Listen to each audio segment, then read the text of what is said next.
続いて坂口健太郎さん、お願いいたします。こんばんは、成瀬役の坂口健太郎です。最近は少しずつ肌寒くなってきて、この作品は撮影自体は、去年の、暑い時期、夏の暖かい時期から始まったんですけど、今見ていただいた通り、いろんなこの季節だったりとか四季、いろんなこの景色を皆様に、お届けできたかなと、思いつつ、こうやって今ここに立ててるのがすごく光栄に思います。今日は少しでもこの作品の良さが少しでも伝わっていただければ嬉しいなと思います。今日はよろしくお願いします。そうですね、僕はこの現場中撮影を進めている中では、この自分の、記憶の中にない記憶というか、自分の歴史では経験したことないことがあたかも自分が今まで現実で本当にこの経験したことのような錯覚を時々やっぱりユースケさんの心臓をいただいてからってフラッシュバックじゃないですけど脳裏にすることとかもあったし、やっぱり僕から出てくるセリフが本当に成瀬のセリフなのかっていうところはやっぱりすごく迷いながら撮影をしてたんですね。だからそれこそ監督だったりかすみちゃんだったり共演者の皆さんに今ってこれはユースケはどのくらいなんだろう、でもユースケが 100% になっちゃった瞬間にそれって成瀬ではなくなってしまう感覚もちょっと怖かったし、だからそういう意味ではすごく探りながら一歩ずつで時々もしかしたら2歩後退しちゃう時もあったかもしれないけど、でも成瀬のキャラクター像を作るには本当に少しずつ積み重ねていったみたいな記憶はありますね。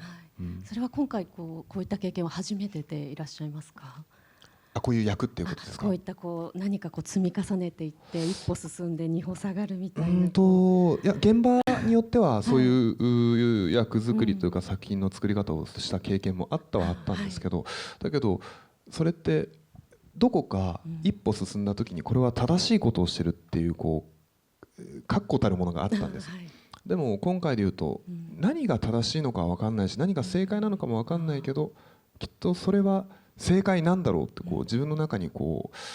なんて言うんだろうな、迷いもちょっと一緒に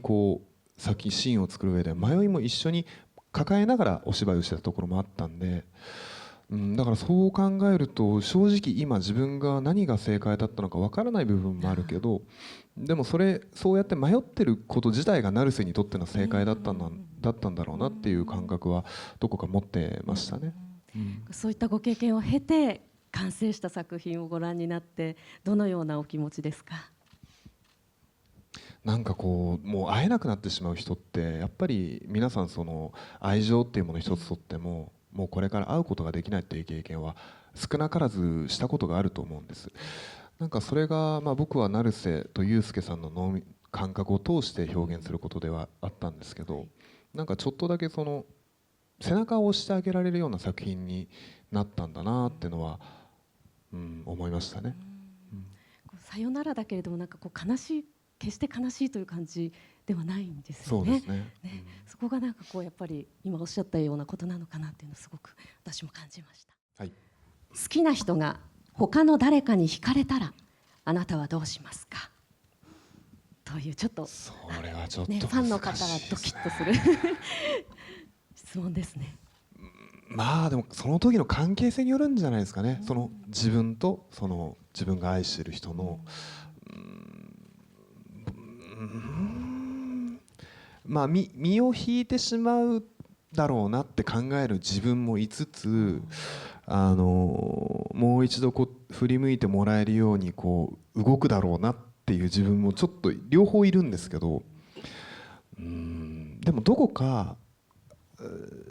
仕方ないなって思うところのが強いかもしれないですね。自分で言うと誰か別の方に惹かれた瞬間にやっぱり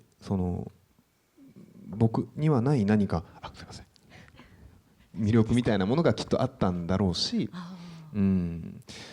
すごく悲しい瞬間なのかもしれないけど、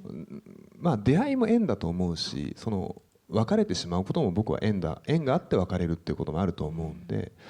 それがもしかしたら恋愛だけではないのかもしれないですけどね。好きな人が好きな友人でもそうかもしれないですけど、どこか仕方ないなって思おうとしてる自分はいるかもしれないですね。こう前向きな感じで身を引くみたいな、そういう選択もあるかなっていうことですかね。そうね、なんかこうネガティブに引いてしまうと多分自分がその後ずっとそれを引きずられてしまう気もするし、もうそれはどこか仕方なかったんだ、そういう縁だったんだなって思ってしまうかもしれないですね。ありがとうございます。